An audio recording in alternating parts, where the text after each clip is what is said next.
Willem is in Brussels. Willem, the talk is all about extending the period post-deal for the transition. Does that mean British taxpayers will have to pay another year's subs to the EU to be members? In theory, that would be another 17 billion euros or so. But in terms of the actual progress of talks, doesn't seem to be much substantial movement.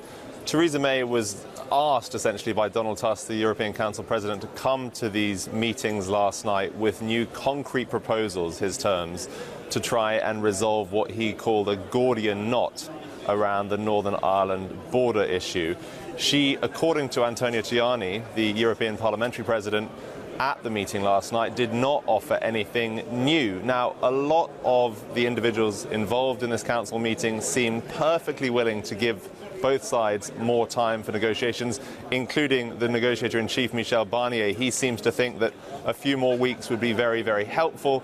In terms of how that impacts the sentiment of some of the leaders here, though, who I collared last night before they went into that meeting, one of them was relatively unwilling to give too much more time. That was Xavier Bettel, the Prime Minister from Luxembourg. Take a listen to how he responded to a question on that.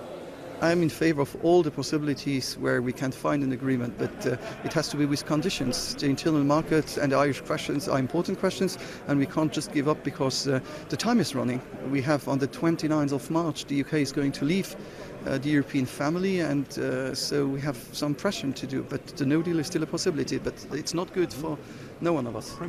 So that March 2019 deadline is obviously very, very fixed. The December 2020 deadline for the transition period, the implementation period to end, might be more nebulous. And what that would allow negotiators to do in the future, in theory, is have more time to figure out how the Northern Ireland issue can be solved as part of a future trade agreement.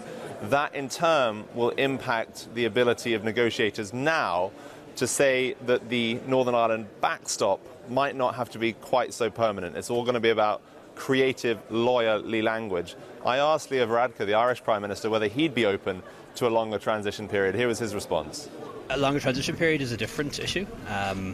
You know, I've always been of the view that it will take, or could easily take, 2 years or more to negotiate a new EU-UK treaty, you know, covering everything from the economy to trade to security. That could easily take more than 2 years, and of course it would have to be ratified by 28 parliaments. So, you know, there's merit in discussing the idea of a longer transition, but that can't be an alternative to a backstop in Ireland. Certainly not. It would have to be as well as. But if it did help to reassure people that the backstop would never be activated, well, that'd be a positive thing. And really, one of my big takeaways from these various conversations with European leaders last night, this includes, you know, Mr. Rutte from Holland as well as Monsieur Macron from France. They were very, very keen to stress that these decisions will ultimately be left up to Michel Barnier, the negotiator for the European Commission.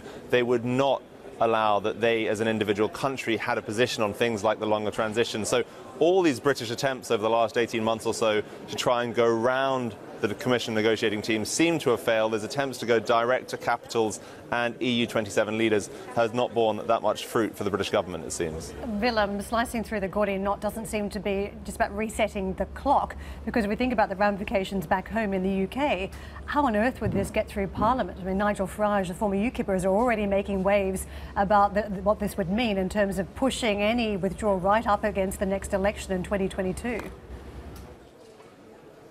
This is the challenge, of course. You're right. If you extend this transition period, that doesn't actually solve the issue of the Northern Ireland border with the Republic of Ireland. What it does is give a bit more breathing room to future conversations about how to resolve that, and means the backstop, in theory, is less likely to be invoked as an insurance policy.